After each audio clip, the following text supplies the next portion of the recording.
Hi, I'm Pat Noodle with Microwave Journal. I'm here at IMS 2025 in San Francisco talking with Navneet. So you're one of the only ones who can do this differential measurements to 220 gigahertz. What's new and differentiates this measurement?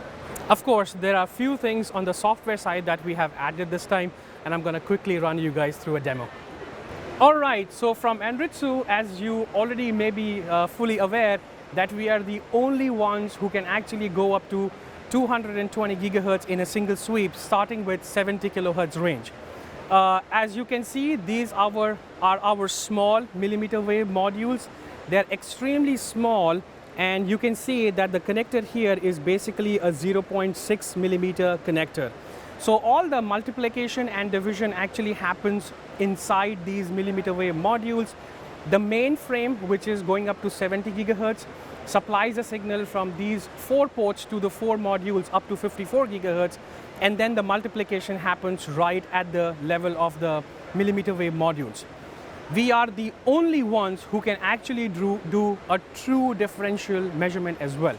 Differential devices, whether it's 6G or D-band or higher frequencies, they are right now getting more and more, and especially with the boom in the AI world, with silicon photonics coming into action, coherent optics, you have differential TIAs and you have differential driver amplifiers that actually have to go to beyond 140 gigahertz-ish.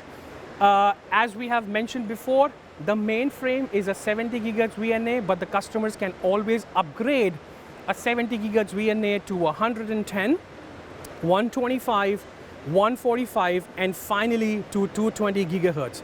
Once you buy the mainframe VNA, the only thing that needs to change when you do an upgradation are the millimeter wave module heads here.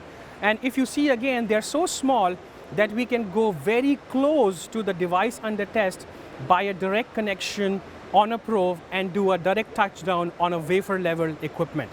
So this is what we have. Again, we are the only ones who can do true differential measurements right up to 220 gigahertz in a single sweep.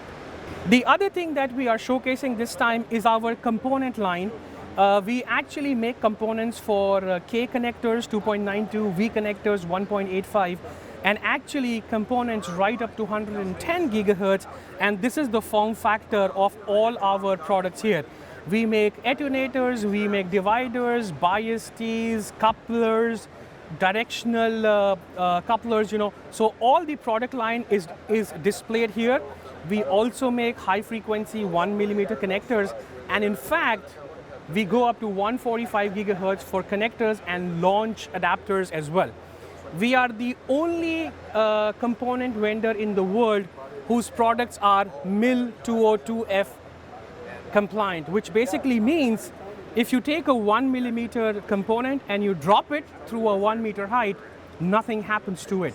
So this is very, very important, again, especially for research customers, high-speed customers, and people doing high-end research.